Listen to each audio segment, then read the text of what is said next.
Hey, what's up guys, it's Mike with 500+Reptile, and today is the 6th day of Jam-Packed July, and I'm joined today by Cody Joe, the, inventor of iridescent exotics. Yeah. And today we're going to be going into some of the wonderful aquatic creatures that he has.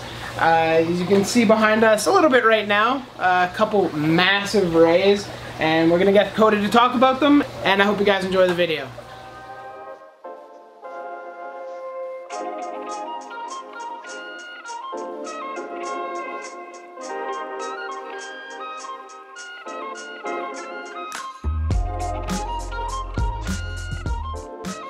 So yeah, in this tank basically we've got 2 males and 3 females. One of the males is a black diamond Bosemani hybrid. The other one is a marble, and then the 3 females are all Matoros. And the largest one's a little bit chewed up at the moment from breeding with the, well, both males actually, but mainly the hybrid. That's why her side's ripped up there. The smaller one's also got previous breeding scars. You can see how she's not a smooth disc on the edges. Yeah, the larger female and the smaller male are on kind of like a loan project. They outgrew their tank. So Buddy sent them over, and then we're gonna see if we can get some pups out of them. Well, I got my rays back from another friend was watching them about a year ago.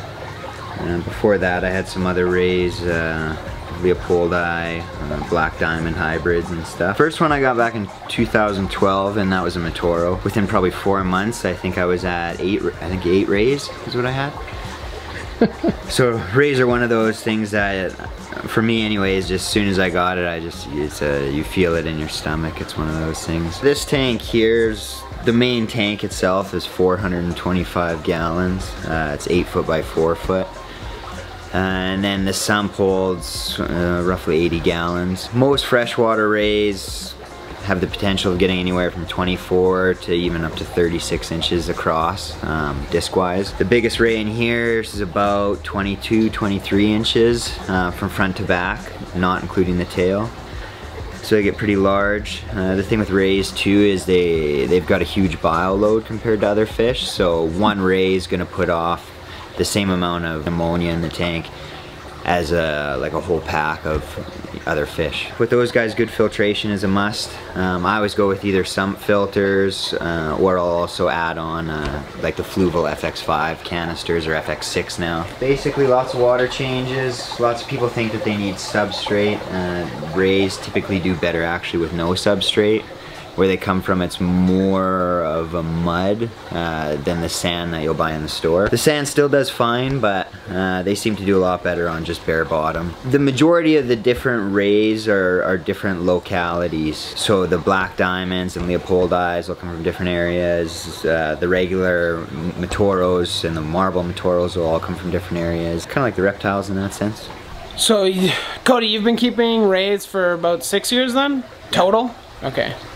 So if you guys are looking for rays and some knowledge on rays, Cody does have a Facebook page. It's mostly reptiles and whatnot, but I guess if he gets the demand, surely he could make some posts about rays. Oh yeah. I've got a couple of good friends too that breed a lot of rays, so yeah. If anybody's ever looking for rays, we can always get them hooked up in that regard. And that gives you a bit of a scale of how large those rays are. Now that you see it next to Cody there. Absolutely massive. Yeah, this is a 230 gallon low, so it's 6 foot long, 30 inches deep, and 24 inches roughly tall. The ray in here, this is a female. It's actually a hybrid. It's 3/4 marble, 1/4 Henley. A buddy of mine produced it. And when she was born, one of the bigger rays that was in that pond had actually bit off her tail, and she had an open wound on her head as well. So he raised her up a little bit, and then he had her sister or sisters as well. And they actually looked a lot different. If anybody's familiar with a Bosemani ray, they almost look similar to that. He wound up sending her over here, so I'm pretty stoked to have her. And then I'm gonna breed her eventually when she gets bigger to that hybrid male in the bigger tank. And there's also an albino sailfin pleco in the back.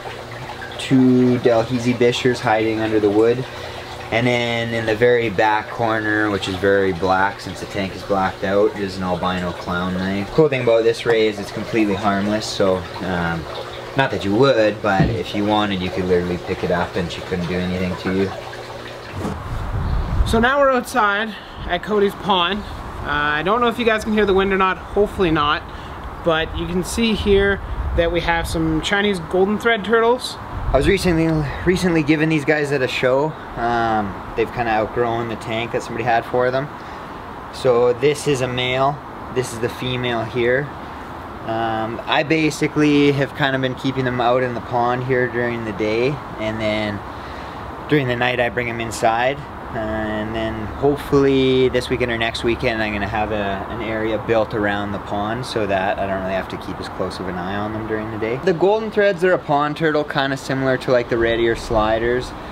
That's why they can handle being kept out here during the day. To be honest, this pond, just the way that it runs, it keeps it pretty warm. So I could leave them out there during the night. I'm just kind of a little bit scared of predators. But they do bask a lot. They'll come out on the rocks. And then if you have a tank, then you're obviously gonna want a basking dock, which is what these guys have during the winter. You're just rearing, ready to go, aren't you? Yeah, they're not too fond of coming out. No. So these guys will spend most of their time in the water. It was actually just raining here maybe 20 minutes ago, and we did bring them inside for a little bit just because when the rain happens, they'll decide to come out and mosey around the yard, which is not something that is ideal, which is why Cody is building that little retaining fence so they can have a little bit of room to roam around, but not too much free will. I think that's actually going to wrap up the video, you guys. Cody, do you want to pimp yourself out on any social media, anything like that? Yeah, you can check us out on Instagram and Facebook at Iridescent Exotics. I'll leave the links in the description for you guys.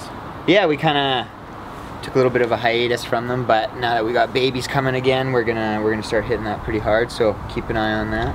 So that being said, like I said, it's gonna wrap up the video. I hope you guys enjoyed it. If you did, make sure you leave a like down below.